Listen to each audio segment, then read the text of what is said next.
Prologue. 12-year-old Ganoa's Stavroparan stands atop Mock's hold in Malaz City as riots and mage-driven destruction erupt in the Mouse Quarter below.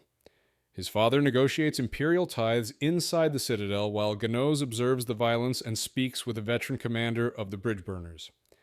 Through their exchange, Ganoes learns that Dasim Ulter, the first sword of the Empire, is believed dead after the disaster at Yagaten, and that speaking of it is dangerous. Another Bridgeburner notes that the sorcerers suppressing the riots are untested and possibly acting under secret orders. Surly arrives with her claw assassins, revealing her new name Laseen and asserting her authority over the crackdown on unsanctioned magic. The commander openly challenges her policies, foreshadowing political conflict. Ganoes declares his desire to become a soldier, while the commander warns that such a path is born of desperation, as the city continues to burn below them. Book 1. In Chapter 1, a fisher girl witnesses Malazan cavalry riding through Itkokan as the old seer Riga delivers a prophetic warning about war, sorcery, and the Empress. Riga is killed by a passing soldier, and her final prophecy is partially lost to the girl's memory. Cotillion and Amanus appear, unleash the Hounds of Shadow to massacre the cavalry, and decide to take the girl for their own purposes. She is later recruited into the Malazan army under the name Sori.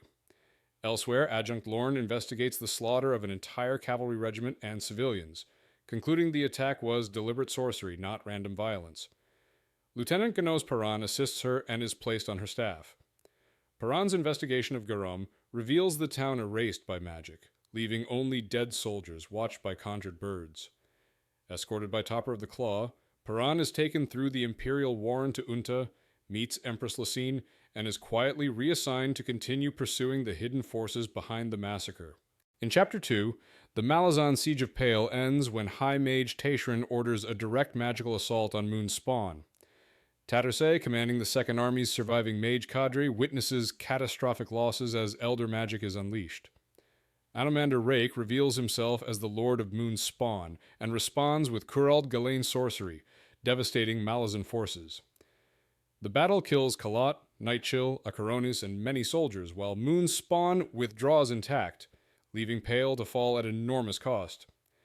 Tattersay realizes the attack was not random and suspects Taishran deliberately targeted Malazan troops, including the Bridgeburners. Whiskey Jack's squad survives and secretly conspires with Quick Ben and Kalam.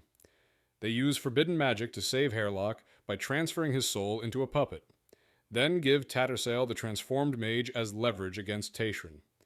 Tattersay accepts, determined to uncover the truth. She reads the deck of dragons, drawing the Knight of Dark and Uppen, signaling Anomander Rake's role and chance shaping the path ahead.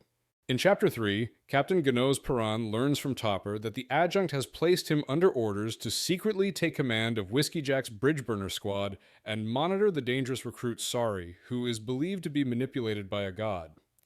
Paran travels via Moranth Quarrels to Pale and discovers the Bridgeburners are nearly destroyed, leaving only a few squads.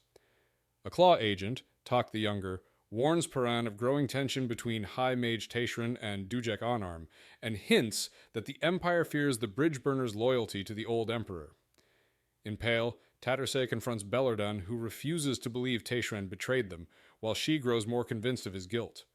Whiskey Jack, Quick Ben, and Kalam suspect the Empire is eliminating the old guard and decide to act independently. Paran meets the surviving Bridgeburners and begins asserting authority, but is ambushed and stabbed in an alley. As he dies, Shadowthrone and Cotillion intervene, revealing Paran has become entangled in a greater game involving gods and chance.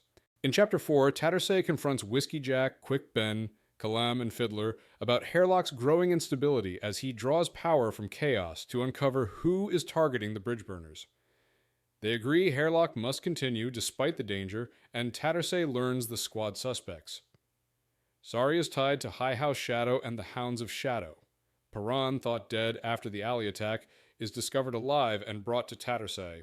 Mallet confirms divine intervention healed his wounds. Shadowthrone's hounds hunt Hairlock, one infiltrating Pale and slaughtering guards. Tattersay prepares to face it as the Bridgeburners depart for Darujhistan by Moranth Quarrels. The Hound attacks Tattersay in her quarters,